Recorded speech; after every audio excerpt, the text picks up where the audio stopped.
To you. I'm Bob Pagani. This is the Sly Crafter. It's kind of an unusual show. You may remember last week Rexford Nunamaker from Americans for Moral Decency. And this week he brought a guest of his own, Mr. Andy Kaufman from ABC's Taxi. Mr. Nunamaker is charged that Andy is an indecent and immoral performer. And Andy has taken up the gauntlet, so to speak, and he said he would come on the show and he would debate Mr. Nunamaker on this question. And I guess we should get right to it. I say that I am champion. I am national known champion. Champion wrestling, champion many things. I don't need to come on this show. But this man challenged me to And it looks like we have Bob calling to the show now. Bob? Yeah, but I mean in the sense that, see, I don't know where to look now. I've got 3 cameras. If I look here, I'm looking at you. If I look here, I'm looking at Periscope, and if I look there, I'm looking at Twitch.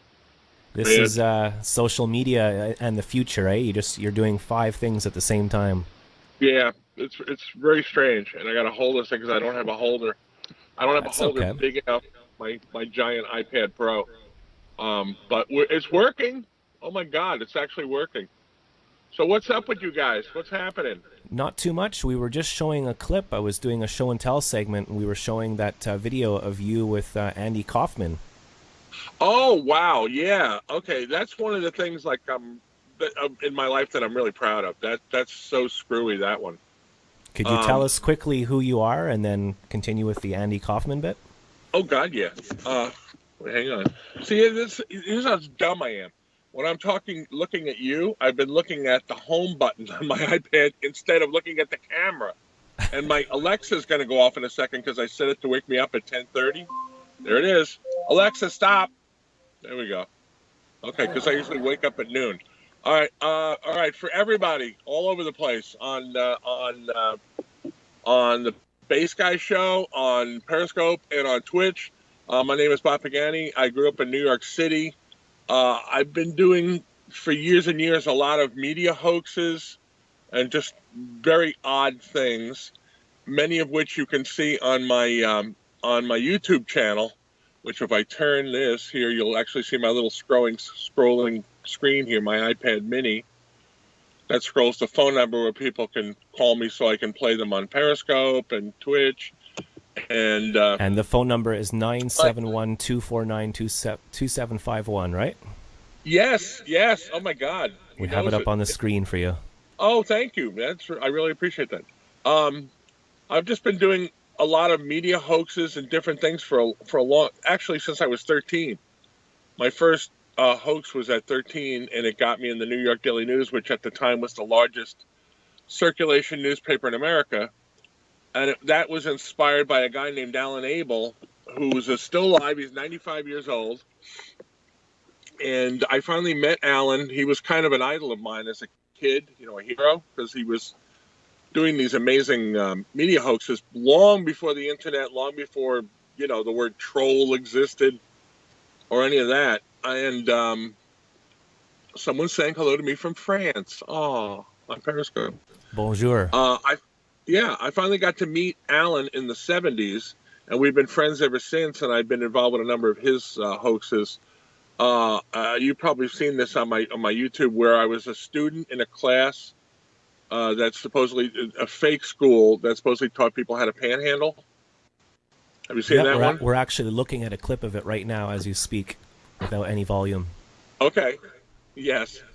That was it's from a television show there that came in to do a piece about the school. They thought it was real, of course.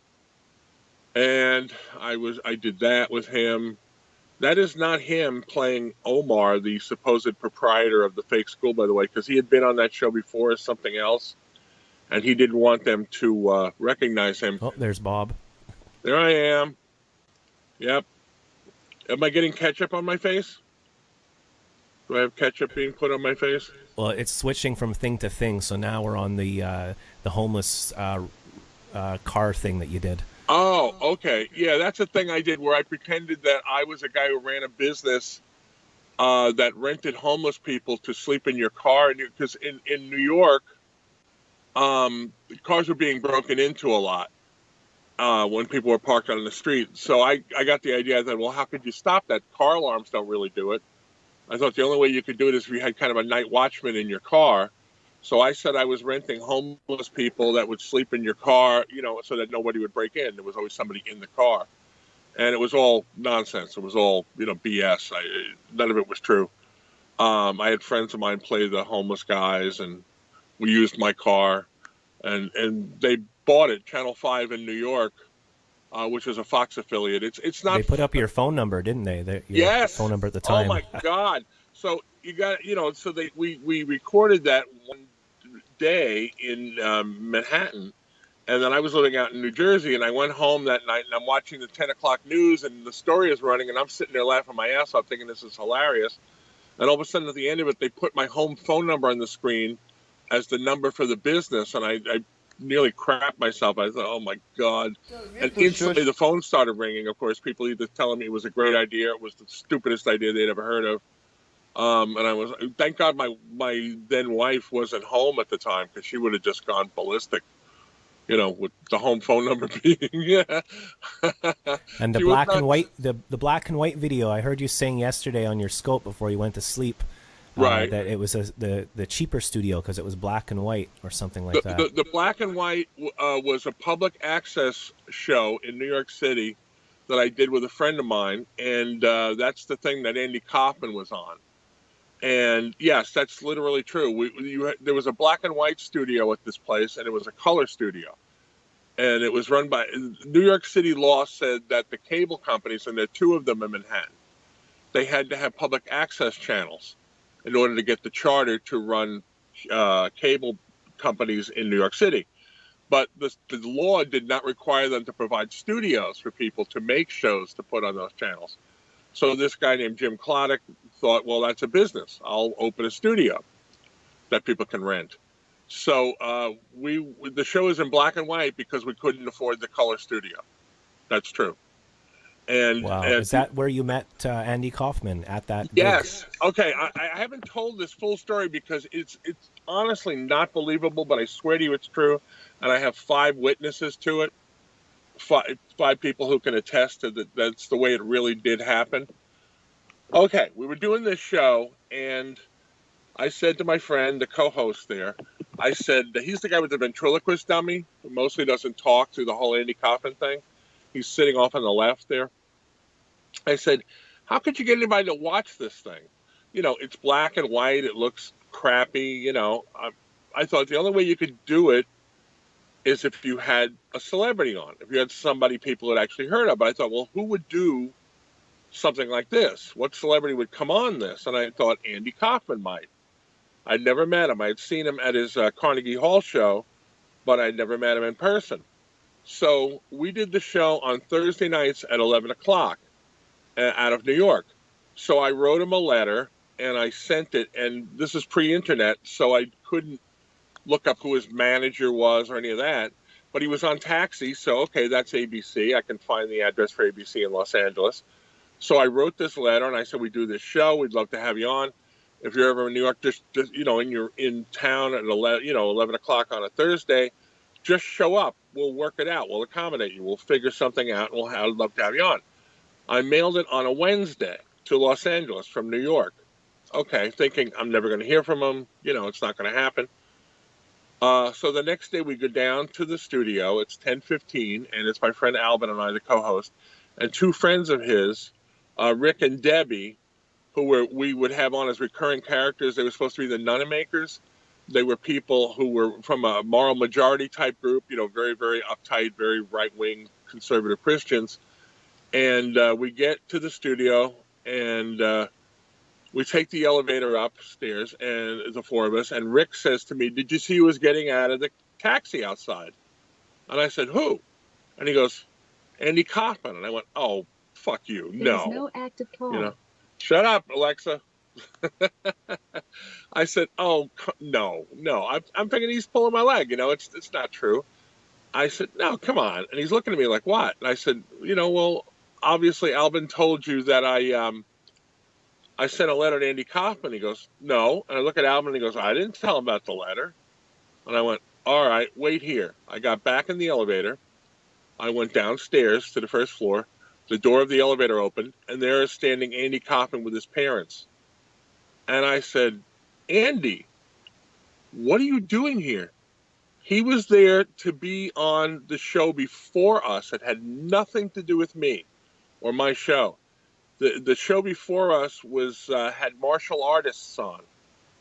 And he had met the host of that show, a guy named John, the day before. Andy was walking down Broadway. John was walking the other way. John goes, "Oh, you're Andy Kaufman." They get to talking. This is a funny kind of a story. And they're kind of talking and hanging out. And then John says, "I have to go." And he says, "Where are you going?" And he says, "I have to go. My mom is in the hospital. She's old and she's very sick." And Andy says, "Can I come with you?" And John says, "Okay."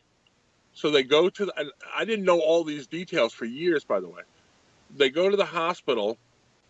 And John's mother is so out of it, she thinks Andy is her nephew. So she's talking to Andy as if he's her nephew, and Andy's just playing along. And then finally she has sort of a moment of lucidity, and she realizes he's not her nephew, and she starts yelling, "You two are tricking me! You're tricking me! Get out of here! Get out of here!" So she kicks them out of the hospital room, okay? So John tells Andy, "I'd love to have you on my public access show, but I do 2 shows.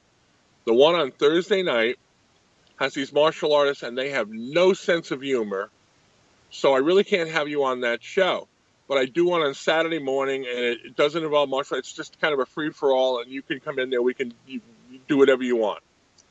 So Andy, either through misunderstanding or on purpose, nobody knows, showed up on Thursday night. Now it's 10:15. John's going to go on the air at 10:30 with these martial artists, and he's standing in the hallway there going, "Andy, I told you not to come Thursday. These guys have no sense of humor." And Andy's like, "But I'm here with my parents, and I'm here."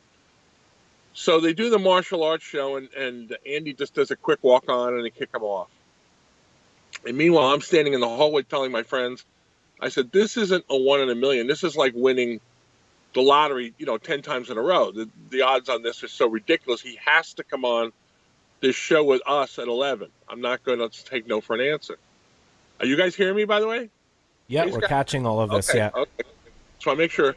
So I go over to Andy and I explain the situation. I said, "We're doing this thing at 11, and we've got these people on, and, they're supposed to be moral majority types. How about if we have you come on, and we have them go off on you about how you're terrible for the morality of America because you wrestle women and you're an awful person?" And he says, yeah. He says, "Can my parents come on?" I said, "Yeah." Because I'm thinking, man, I don't care if you've got a bus full of, homeless guys parked at the curb. Bring them in. I don't care. As long as we get, you on here. This is so amazing. So I met Andy Kaufman face-to-face for the first time ever at 10:15. At an 11 p.m., I was doing a live TV show with him. That is the truth. Wow, that's an amazing story, Bob. It's ridiculous. Yeah, let me explain for the people on Periscope and Twitch. I'm holding my big iPad Pro here, and I'm talking to guys on the Bass Guy show out of Montreal, Canada. Yeah, there it is on the screen on Periscope. BassGuyShow.com. It's up there right now, and that's who I'm talking to. So for the benefit of the other people. So yeah, we did that show. So like I was telling people, if you look at it and it looks rough, and God knows it is rough, keep in mind that it's all being ad-libbed. We're making all of that up on the spot. There's no script. There's no nothing. And we had literally maybe a minute or two of discussion in the hallway about what we were going to do. Wow. Well, I watched it and I questioned it. I was wondering if it was some of it was real and some of it was fake. I was kind of confused a little bit until the end when they started wrestling. So yeah, I know. And none of that. We did not discuss him wrestling her because I didn't know that's where this whole thing was going to go. But when it was kind of going in that direction, I'm sitting there and I may look calm as I'm sitting there. But I'm thinking the whole time, like Debbie, the actress who is playing Victoria Nunamaker, the guy's wife, the whole time I'm thinking, Debbie, I hope you realize you have to end up wrestling him. I hope you realize this show has to end with you wrestling him on the floor here. And she was a good enough actress to realize that was the only way to wrap. And that's the reason I keep going, we only have 2 minutes left. Because I'm trying a little nudge, a little cue to say, come on, it's showtime. Into them in character, like, let's take this thing home, And she does do it. So there's the very surreal scene from my point of view of sitting there in a chair with Andy, who I more than anything wanted to be on this thing, who I have just met by complete accident, who was wrestling a woman at the feet of his parents on live television. It's it's probably the most surreal moment of my entire life. Andy was a genius at making everyone feel awkward and kind of questioning form and questioning everything. You know, it turned everything inside out with almost doing nothing. So he must have been a cool guy to hang out with, Bob. He and Alan Abel, and I've said this many times, between the two of them, they are responsible for almost all the what the fuck am I doing moments in my life. Where you go, how did I get here? How did this happen? With Alan, I was a student in the fake school to teach people how to panhandle. With Alan, I stayed in a suite in the Plaza Hotel where we were about to stage Idi Amin's wedding. Idi Amin was the dictator of Uganda. My wife was giving me a cue here on Periscope. Okay, the night after we did that show with Andy, well, actually, the night of the show, I went up to Andy and I said, I know you want to fake your death, because I had read that somewhere in some interview. He had talked about it. And he said, oh, yeah, I've wanted to do that for years. And I said, I have a friend who did fake his death. And then he said, really? Who? And I said, well, this guy, Alan Abel. He goes, that name sounds kind of familiar. He says, can I meet him? And I said, well, I have to check with him, see what he's doing. But so I call Alan, and I said, what are you doing tomorrow? And he said, nothing. I said, okay, we're meeting with Andy Kaufman. He wants to hear about your death thing. So the next day, Alan and I go to the New York Hilton, which is on 6th Avenue, directly across from ABC, where Andy was working at the time. And just the three of us in Andy's hotel room, and they have a long conversation about how Alan had faked his death and got his obituary in the New York Times about a year prior. Let me set this thing down a little bit here so I don't have to hold it so much. Not the best angle, but so they're discussing how Alan did it, and Andy was really interested in the details, like how did Alan do it, what was the reaction, how did people feel about it. And it's the only time the New York Times has ever had to retract an obituary, and they were not particularly happy about that. And Andy just loved the details of this whole thing, wanted to know. So, as you probably know, there's been a conspiracy theory for years that he faked his death, and because I introduced him to Alan, who had faked his death, I figure into this conspiracy theory. People figured that, well, that's proof that he did fake it. It sounds super likely to me. It sounds likely. Yeah, but it's not true, unfortunately. Lynn Margulies was Andy's girlfriend, and she lives about an hour down the road from me here on the Oregon coast. And I know her. We're friends now. And she was in his hospital room when he died. And she has no reason to lie about it, because if there's any money to be made in the whole, Andy faked his death thing, it's in saying that he did fake his death, because that kind of stirs the pot. You know what I mean? There's no money to be made in saying, I was there, I saw him die, he really is dead, I was just watching the last performance he did on David Letterman, where he invited his mom and dad and phoned his grandmother on the Dave Letterman show. Yeah. And said he just wanted to tell them that I love you very much. And he did his awkward bit in there, but it was sweet. Yeah. He wore a T-shirt at the Carnegie Hall show that says, I love Grandma. Yeah, so, I saw that too. Yeah, I've been binge watching Andy all week. So. Yeah. If you watch, have you seen the documentary on Netflix? Andy and Jim and Andy. Yeah, I watched it. It's brilliant. Yeah. That thing is amazing. Everybody on Periscope and Twitch, if you have Netflix or you can borrow somebody's code or something, it's an incredible documentary. And all the backstage footage, all the stuff you see during the filming of Man on the Moon, in which Jim Carrey played Andy, that was all shot by Lynn. 100% of that footage she shot on the set of Man on the Moon. So, because she's in the video business. Anyway, so the night we meet Alan had to leave eventually to catch the last train to Connecticut, where he lives. He had to go to Grand Central Station and catch the last train, or he would have been stranded overnight. So he left. And then Andy says to me, hey, you want to go out? Go hang out? And I said, yeah, I'm going to say no to that, right? So we headed out. This is pretty funny. And we went over to there was a disco over on the east side of Manhattan near the 59th Street Bridge.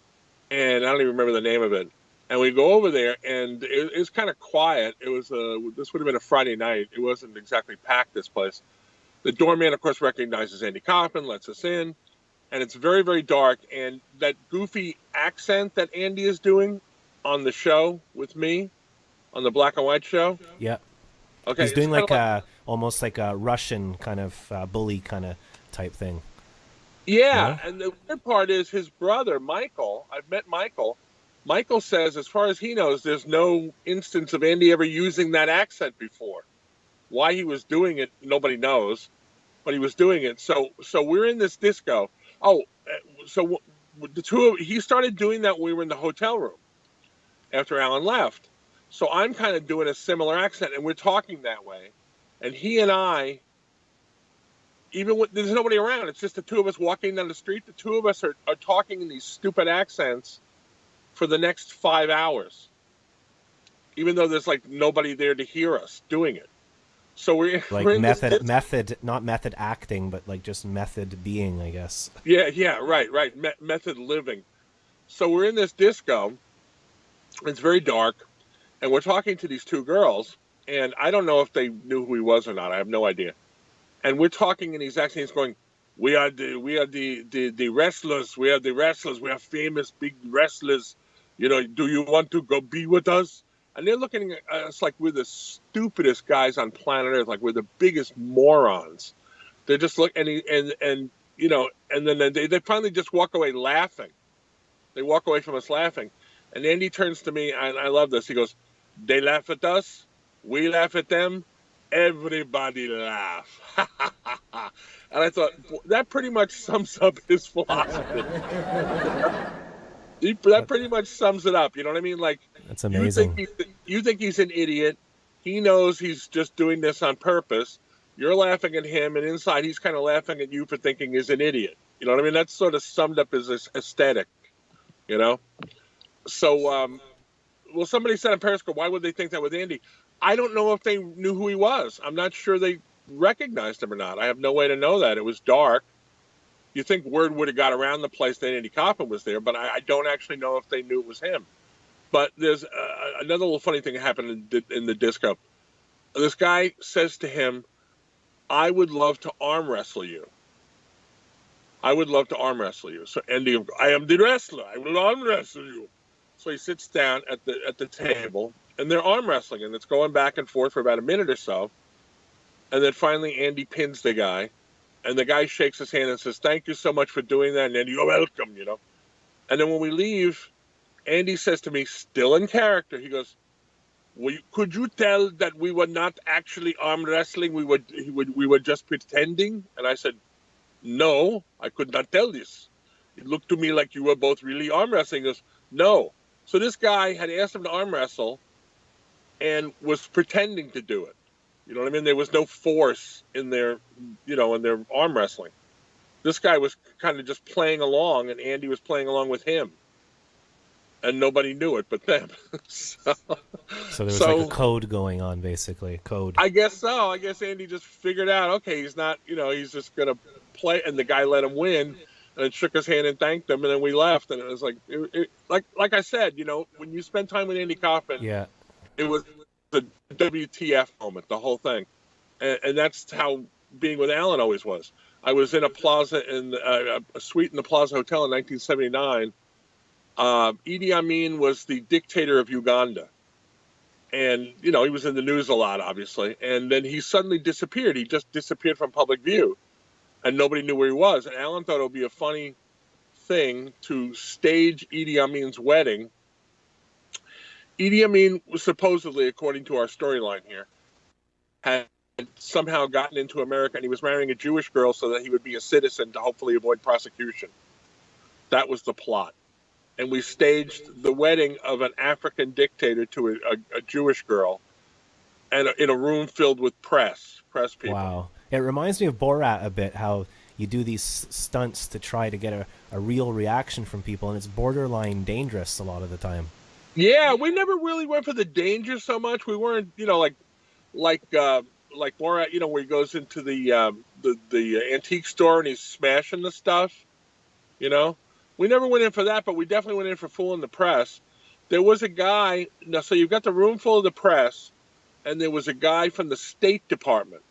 Okay, the real, honest-to-God American State Department was there. I don't remember his first name, but his last name was Schaefer, and it was a weekend. The wedding was on a Sunday, so this poor bastard was probably from the New York office, and obviously the State Department had gotten word that supposedly Idi Amin was in America, and they had no record of allowing him in, of course, and they didn't know it was a hoax.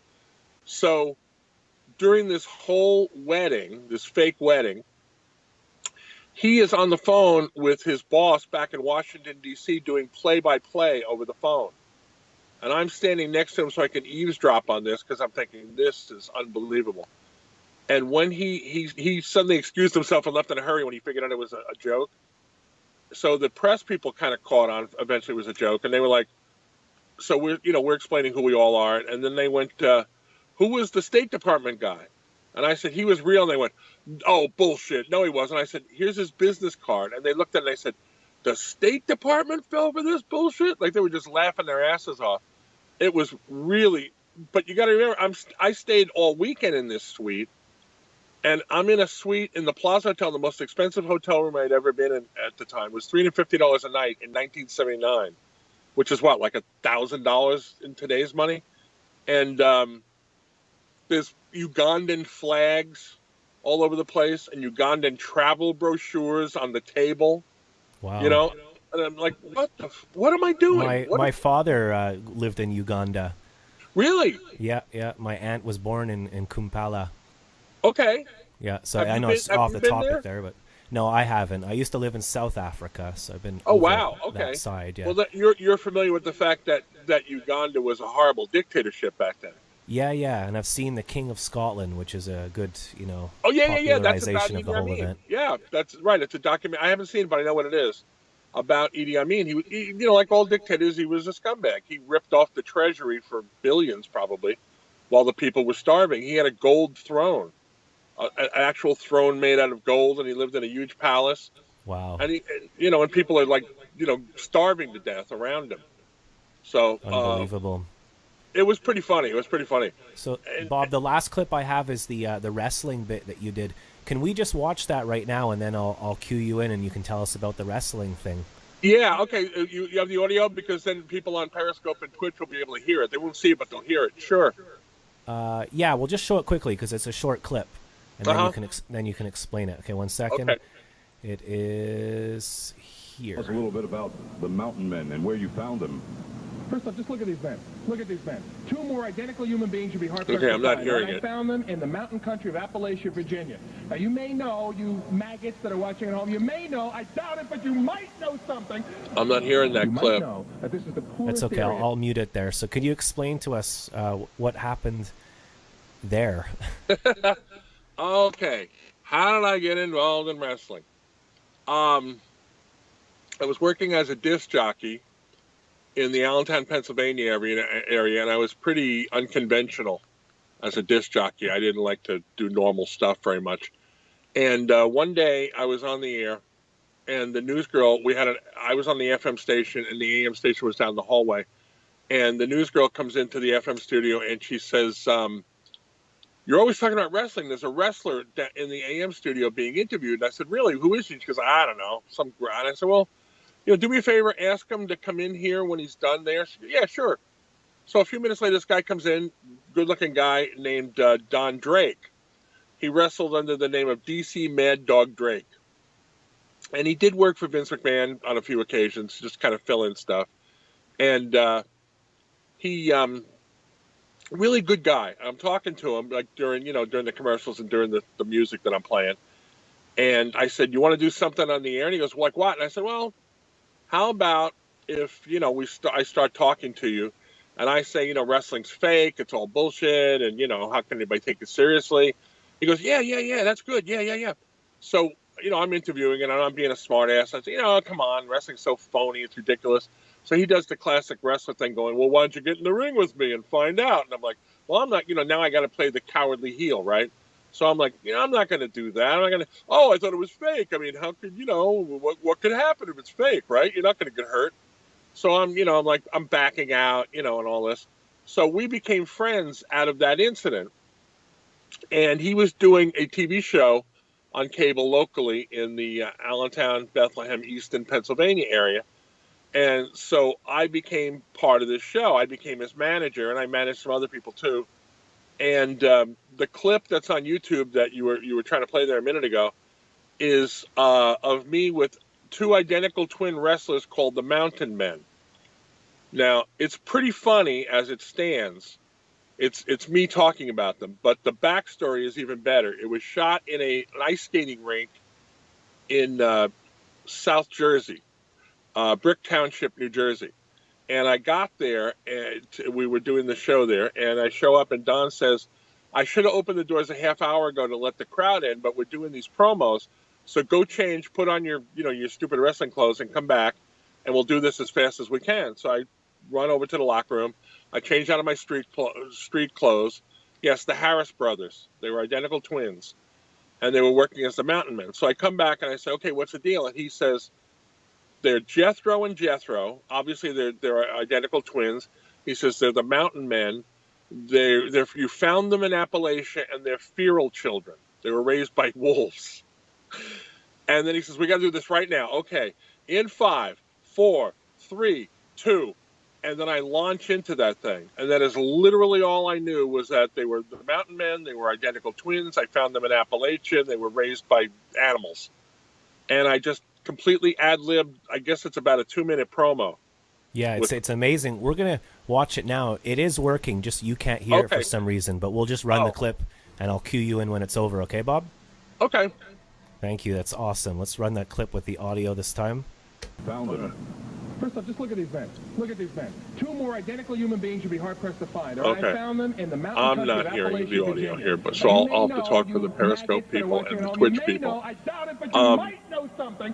We did You might know a long promo, about 2 minutes long, and then we did a short one. These men, when they need And there was a food, they TV just truck have to go outside of to this A&P. ice skating rink that was They need recording to go all this. shopping. They need something to eat, they have to go and find it. They go up the nearest hill, they find something alive. It is alive when they find it. It is not in a little can with a zip top. It's alive, and they take it with their hands and they squeeze it until the eyeballs pop out, and then they take it. See it for yourself. Okay, we're done with it, Bob. So, but continue, please. Okay, so one of the TV, a guy from the TV truck comes in while we're resetting to do the shorter version of the promo, and the guy says, "Who are you?" I said, "Why?" I laughed. He says, "We were in the truck watching that, laughing our asses off." He goes, "You didn't have any preparation." I said, "No, man. He told me everything. They're the Mountain Men. They're identical twins. They're named Jethro and Jethro. I found them in Appalachia, and they're feral. And, he goes, you just dove into that thing, man." And I said, "Yeah, I work in radio. I talk off the top of my head all the time." This guy was like, his mouth was open. He was like, you just did it, like in one take. It's like, yeah, that's, in radio, you're always doing shit in one take. You don't have a choice. So I'm used to that. But yeah, you guys on Periscope and Twitch, when you get a chance, go to my YouTube and watch it, and keep that in mind, that I'm completely ad-libbing this with no preparation at all. So I was, it didn't intimidate me doing stuff like that. It was hilarious. I thought it was super, super funny what you said there, Bob. Oh, but, it's they go up at the top of the hill and they kill an animal and then they eat it. And... Yeah, I said, they don't go to the supermarket when they're hungry. I'm a little bit younger than you, so I remember when I was a kid watching Saturday morning cartoons, they would have WWF clips come on, and there would be like George the Animal Steel would come on and would eat the foam, and the manager was like yelling at him. And as kids, I was confused. I was like, is this real? Like what's going on here? That's the way they used to play it back then. You know, when I was in it, God forbid, man, that if you told somebody that wrestling was fake back then, and I've told this to, like, I was in New York City about 4 or 5 years ago at an art gallery talking about Andy Kaufman and about hoaxing in general. I was a guest of the Macaron Gallery in Manhattan. And everybody I was talking to was, you know, with younger people. I said, you guys grew up in an era where they admit that wrestling is just a performance, that it's not a sport and it's not real. I said, when I was in it, that was not the case. If I had gone on the radio, say, which was my actual day job, and I'd said, you know, wrestling's fake, not only would I not have worked in wrestling anymore, the people, my friends who were in wrestling, never would have spoken to me again. They wouldn't have been my friends anymore. And all these people, they're all looking at me like I'm crazy. I said, I know, that sounds insane to you guys, but that's the way the wrestling business was. I mean, a lot of people obviously knew it wasn't, you know, what it purported to be, but you did not admit that. If you admit, that was called killing the business. If you were to say that, you know, this isn't real. And when Vince McMahon admitted that wrestling was, you know, just a, you know, a performance and that the matches were prearranged and all that, the old timers in the business said, that's it, it's over. He's just killed we the have wrestling. a friend we have a thing called the Base Gang, a group of friends that watches our show, and our friend, his name is Dave D. Hancock on Twitter, Right. And he just spent the weekend in New York City, VIP, going backstage with all the wrestlers to help promote them on Twitter and everything. I don't know the details, but I think it was in New York City, and there was a big major wrestling event that just happened. Well, this it's weekend. tonight. It's going to be tonight. Oh, it's tonight. It's the 25th anniversary of Raw, and they're doing it in two places at once. One is going to be the Manhattan Center, which was the original home of all the Raw tapings, which is right around the corner from Madison Square Garden. Okay. And the second location is the big arena in Brooklyn, the big new arena out in Brooklyn. And Maybe my friend Van can tell me. Van, if you're watching, Van Goat, if you can tell me who Dave is with tonight, that would be pretty awesome. A small world, isn't it? I guess that's how all these things happen. You bounce from incident to gimmick to hoax to thing, and you never know who you're going to meet. I mean, I'm a musician, so I've been up to a lot of weird things myself, playing in embassies around the world. And if you just open yourself to these weird things, that's what I was going to say. Your career changes all the time, basically. That's what I was going to say. Now that I'm older, I'm 65 now. Now that I'm older, I've realized that basically, if you leave yourself open to these opportunities, if you say, you know, okay, here's Andy Kaufman, he's fallen into my lap, you know, and I'm going to have him on this show. He just doesn't know it yet. I'm going to talk him into doing this. You end up with video that people who love Andy like consider this hidden gem, you know, because it was unknown by the public for a long time. It only became discovered in the 90s during the dial-up internet days. My wife figured out a way to compress the video, so it was a tiny little picture about the size of a postage stamp, but you could watch it at dial-up speed. She figured out how to do that, because prior to that, nobody had really seen this thing. And then people started, you know, bootlegging it, which I don't mind. That's okay. I was glad people saw it. They got it off my website, and they started passing it around. And I found out recently that Lynn Margulies, who I mentioned was Andy's girlfriend, she put it into a documentary she made. She's made a few of them. She put it into the documentary because, you know, she said, I would have asked you. She said, I didn't know who you were or where to find you. I said, don't worry about it. It's not a problem. I wanted people to see it. If you leave yourself open to doing stuff with an Alan Abel or an Andy Kaufman, you're going to have a really interesting life. Do you have anything coming up? Anything planned? Is it a secret? No, mostly the Sleeping Network, I guess. Huh? Yeah. That's what I was just about to say. This sleeping show that I do on Periscope and now on Twitch came about back in late August or early September. I was sitting in the chair that I'm sitting in right now, in front of my computer, and I was. My wife had just told me about Periscope. I hadn't heard of it until then, and I was sitting in the chair and I was looking at my phone, sitting on the wireless charger in front of me. And I thought, what would happen if I took a nap and I just turned on Periscope and let people watch me sleep? Would anybody watch that? So I just turned it on, closed my eyes, and went to sleep. And when I woke up, like 600 or 700 people had watched it. And I went, that's interesting. So I decided, well, let me see how far I can take this. Let's take this absurdity and extend it as far as it'll go. So I've been broadcasting my sleep every morning. I go to sleep at like 4 o'clock in the morning, West Coast time, and wake up at noon usually. I said, so every single day, and I haven't missed a day yet, I turn it on and I let people watch me sleep. And for the first 5 months, I didn't say a word on camera. I just wanted to see how people would fill in the blanks. But they started asking me questions. Some of them found the YouTube thing and started asking. So I finally said, all right, I've probably gone about as far as I can go being silent. So now I basically talk before I go to sleep and just tell crazy stories. So what I want to do with this, I've decided, well, how far could you take broadcasting yourself sleeping? I thought, well, the next obvious step is to get other people doing it. So I've got the Global Sleep Network that I'm setting up, and there are 24 time zones on Earth, and I'm trying to get people in all 24 time zones to broadcast themselves sleeping, so that any hour of the day or night, 365 days a year, when you turn on Periscope, somebody's asleep on camera. And you have an answering service, is that right? Well, I've got a machine.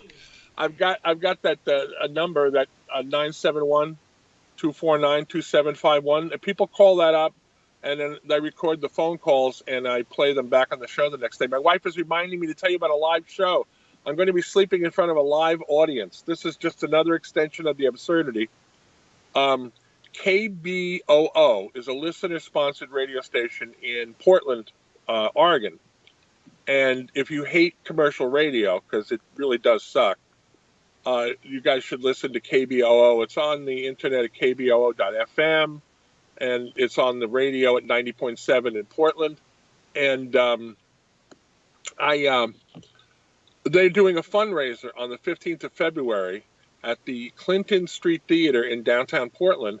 And I'm just a small part of it. It's a whole big show. But I am going to be sleeping live at the front of the stage in front of an audience. Wow, that sounds riveting. That sounds awesome. I would actually, well, it's going to get weird. It's kind of like, what was his name? John Cage, who was the musician. He had a piece called I know 4 John Minutes. Cage. I met John Cage. Wow, awesome. John Cage composed by using random elements. He was a modern classical composer. And he didn't write out normal scores. He would write in chance elements. You know, at this point in time, do this, or make this kind of a sound. Or he had systems set up that would make, so every time you performed one of his pieces, it would sound different. Yeah. So like the common theme of all of this, if we were to tie it together, is stuff that gets you thinking a little bit and involves the audience. And I think you've fallen onto a good thing, because social media is obviously all about the audience as part of the gimmick. Oh yeah. Frank Zappa said art is making something out of nothing and selling it to somebody. You're a big Zappa fan, aren't you? I'm a huge Zappa fan. He was my idol. Because people always assume, they say, okay, you must have done a lot of drugs. And I say, well, actually, no. I've never been high, I've never been drunk, and I've never smoked anything in my whole life. Because it just didn't interest me. And I grew up in New York in the 60s and 70s. So it's not like a Jesus appeared to me and told me not to do drugs. I just, it's not religious at all. I just didn't think it was a good idea for me. And Zappa was probably the only rock star back then who was anti-drug, who said that, drugs were not good for you and it wasn't a good idea to do them. So I had somebody I could sort of look up to, as a teenager, who sort of supported my point of view. And also, Bob, he was just brilliant. Could you quickly explain the phone number on your show? I'll put it up on our screen, and what people can do if they want to phone in and watch. All right, I'm having problems with it right now. It's kind of annoying. It's a Google Voice number. Voice is one of the lesser-known Google things. Google has a thing called Voice, where they'll give you a phone number, and you can buy credits and you can make calls with it. But I never ever do that. I use it as an answering machine. It's 971-249-2751. But I am having a problem with it. I'm not getting all the calls. It's really annoying. The premise is you call it and you leave a message of some kind, and I play them back on the show the next day, on the next show, because they're not live. I don't really have a way to play live calls, but I wanted to have an audience element, so this was my solution to it. People leave messages and I play them. I've had, prior to Christmas, when the thing, as you said, went cattywampus, I was getting a ton of phone calls every day, and I had people doing recurring characters. I had people playing characters. I had a woman who would call up and rap, and she was a terrible rapper. I think she knew it, but it was fun. It was funny. Her doing her raps about me, you know. She would always call me my nigga Bob, my nigga Bob. I want to sit on his lap, but he's taking a nap. You know, it's all there. Wow. You know, Get them to call my show. Then you can ask the people to call my show. So they can call the number and leave a message. Both the calls I made, they both made it on to your answering machine. So it is cool. working from my end. Yeah, yours did. Maybe it's certain area codes that aren't getting through. And I maxed it. I went as long as I could. I don't know if you have a maximum or something. So not that I know of. Not that I know of. As far as I know, it'll take, because I've gotten like 40 phone calls in a day. We have some questions here for you, Bob, from our viewers. Hold on. I got to ask you this before I forget.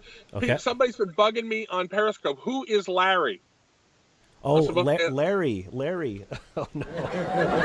Larry is the producer on my show, and Larry is a figment of my imagination. He's a producer. He's a 126-year-old man, and he's grumpy and crabby. And anytime anything goes wrong, we always blame it on Larry, because Larry's like a drunk old fool or whatever. It's a gimmick. Somebody's saying on Periscope, Larry Zbyszko? No. Larry Zbyszko was a wrestler. That's the effect of the thing, is that we joke about this, and often people think that Larry is real. They're like, "Who's Larry?" Yeah. And so if you just play the role, the method acting role, people will think it's a real thing, and then I forget that we made it up. So my friend Alan Abel says a serious demeanor implies serious intent. If you keep a straight face and you're a good enough actor, people will take you seriously. I could see that from what you were doing and from Andy and your other friend, that you kind of don't want people to contribute and pretend with you, because it ruins it, because they might be bad actors or whatever. You want them to conflict, basically, so you have something to work against. Yeah, I mean, I don't care what they say as long as it's entertaining and so entertaining to listen to. I mean, I had a guy call up one day and say he wanted to crack my skull with a bat so he'd see my brains fall on the floor. I played the call. I don't care. Wow, charming. Yeah. Basically, like the only call I've ever not played for content was a guy who just went on a racist rant. You know, I'm not going to give him a platform for that. But I don't care what they say about me. I could care less. And I obviously can't let people like libel or slander somebody. You know, if you start talking about some friend who doesn't say he committed a murder, you know, even if you're kidding, you know, I really shouldn't play that, because technically that's slander. You know what I mean? So some of the questions here are, do you have any advice for people with sleeping problems? Sleep sitting up. And that's the other question, is I see a lot of people ask you, how do you sleep sitting with head mufflers, ear mufflers or whatever, and stuff all over you? You're actually sleeping for real, like you go into I get accused of people say, oh, that's fake, that's a loop. No, let's see that clock there? Yeah. That's why I bought the clock and put it in the shot, so I could prove that it wasn't a video loop of me with my eyes closed for like 5 minutes. Right, A, I don't have any way to play a video loop on Periscope or Twitch. And B, I really am sleeping. I just close my eyes and go to sleep. I don't know. Well, I did my first sleep scope the other day, and I couldn't sleep for the first half hour. It went well, and then I fell asleep, and I fell asleep for 3 hours. I've never seen myself sleep before. It was difficult to do. It was weird. I was hoping I didn't get any nightmares or turn over or mumble or whatever, but it's not easy. Mumbling is fine, you know. It's audio, you know. People, you know. But isn't it? It's weird, isn't it? But I'm just okay. It was different. It made me question things. I don't know. It was a little bit different from what I'm used to doing. Made you question your life, probably. What the hell am I doing? What am I doing with my life? I say that almost on every show. What am I doing with my life? Yeah. Well, you know, it's a good question. See all this stuff behind me. Okay, there's a couch under that, and I used to sleep on that couch. And I had to have a place to put that stuff, so I piled it up. You're in an RV, right? Like a motorhome? I'm in an old motorhome, yeah. And to my right is another room, is a bedroom that has 2 beds, twin beds, on either side of the aisle, but they're filled up with stuff too. they have, they're completely filled up. So I don't have any place to sleep in here other than this chair. And my legs are elevated underneath the computer desk, so you can't see it, but they're not straight down. So that helps for the circulation. But I sleep fine. I sleep perfectly fine. I got earplugs and ear cups that I wear because I don't want to hear, the phone calls repeating over and over 1,000 times. Because they're played on a loop. So I can hear them, but they're muffled. They're muffled enough that I can see through it. So you have a time schedule that you do? And I wear boxing gloves sometimes. Is there a time schedule of when you? Is there a schedule for like when you go to sleep at a certain time? You cut out. Yeah, I think we're cutting out. Because I go to sleep at 4 o'clock in the morning. Okay. Do you need to go, or you want to keep talking? We can keep talking. We should go in a little bit. Cool. So if there's anything you want to wrap up with, or let people once again know where they can find you on Twitter and Periscope and hashtag Global Sleep Network and all of that stuff. Yeah. Okay. So my plan is I have a couple of goals for this thing. One is to set up and get. I've set it up, but now I got to get people into it. It's a global sleep network. There are 24 time zones on Earth. I want to get at least one person in every time zone. Ideally, I would get as many people in every time zone as I can get, but I want to at least cover the Earth with people so that there's always somebody sleeping on Periscope. And it doesn't cost you anything to do it. It's just basically you're making a commitment to sleep on camera. You can send me an email at bobissleeping7, the number 7, at gmail.com. And I'll send you, I'll email you back a logo that you can put in the shot of yourself sleeping. And I know that most people aren't going to want to do it, every night, 7 days a week. But if you can commit to some kind of a schedule, at least a few times a week on a regular schedule so that, people will know when to find you on there. I want to do that. My other goals are I want to get on one of the late night talk shows, probably Jimmy Kimmel. He'd probably be the most likely one to put me on. And this is a kind of an absurd one. I would really like to, if you've ever been to Times Square or seen Times Square for the, the New Year's Eve ball drop, they have those giant video screens. I would love to get the video of me sleeping on there for at least one night. I mean, in the perfect world, it would be broadcast in Times Square every day. But that seems that would be difficult to do. Well, I think it's possible. I mean, you've done other hoaxes that you've achieved, and you've met Andy, you've done all these crazy things. The crayon video, I was watching that the other day. That was awesome. It'll happen. The crayon video, the crayon video, for people who haven't seen it, is I was living in New Jersey, right across the Delaware River from Pennsylvania, Easton, where they make Crayola crayons. And Crayola announced they were retiring 8 of their original crayon colors from the 64 color box. And just for fun, I decided to protest the retiring of the colors. And it turned into a whole long, crazy thing that got me in newspapers all across America. It got me in the tabloids. I was on TV news. And eventually, video of me protesting, it turned up on Oprah. Oprah played the video, like 6 years after the fact. And it was just a thing I did because I was bored. I was out of work. It was 1990. There was somebody's asking me about no YouTube. No, there was no YouTube back then. The video of that is of me on the Today Show. There was no YouTube in the 80s. No. Wow. No, 1990. I know. 1990. Go figure, huh? There was barely an internet in 1990. So you can go look at it, and it's on my YouTube channel. You can see me on the Today. I only put that stuff up on there because, if I tell these stories, people are going to think this guy is the biggest bullshit artist on planet Earth. So, but if you put the stuff up and they can see it, they go, okay, yeah, he really was on the Today Show. He really did do this stuff. Well, that's the common thing that people go into your sleeping scope and go, who the heck is this guy? Like, what's he doing? Like, and, I know. And we have no idea that you used to hang out with the president and whatnot. Well, I worked outside the White House, on the sidewalk outside the White House, and I did see Clinton go by in the limo on a few. Yeah, but you just go to YouTube and watch the stuff. It'll explain it better than I can explain it verbally. Well, that's awesome. I'm gonna ask everyone who follows my show if they could please call the number that I'm showing up here right now, flashing. If you call 971-249-2751, it's an answering service, and just leave a message, and you can even say, hey, I saw you on the Bass Guy show. wink, wink, and leave a message and get some stuff going on here. It's always neat for new people to connect. Have you ever seen Sock Cop on Periscope before Bob is sleeping? No. What is it? Just type in Sock Cop into Periscope. Yeah. He's probably in the room with us at some point. He's a sock who's a cop, a puppet, and he's I like that. A good friend of ours. He's amazing person, thinker, comedian, everything, and he's a very close friend of everyone here, and that's how I became.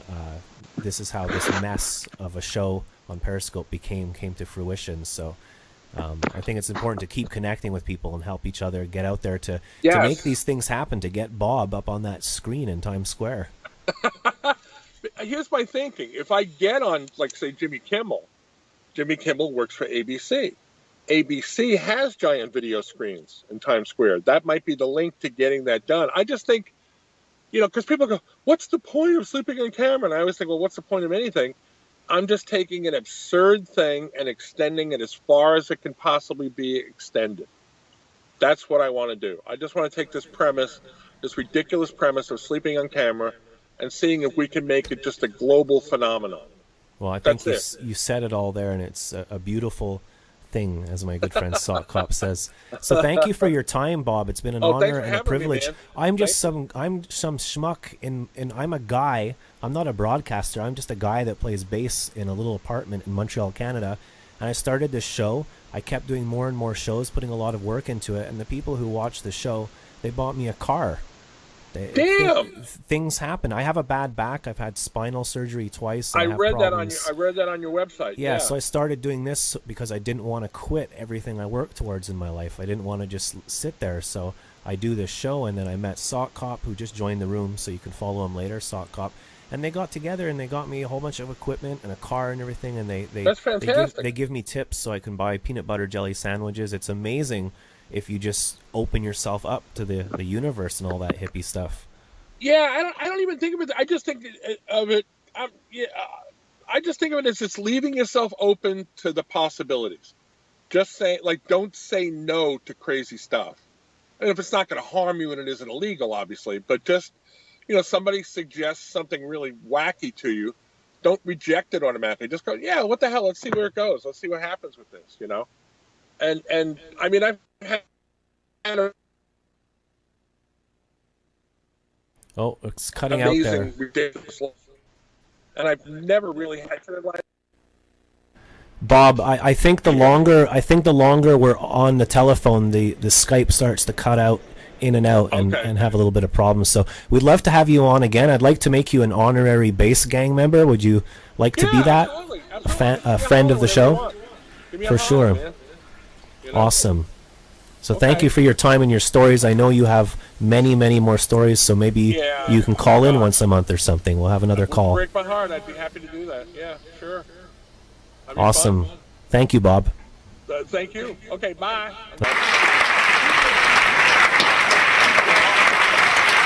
Bob Pagani, ladies and gentlemen. Wow, that was awesome. Bob Pagani.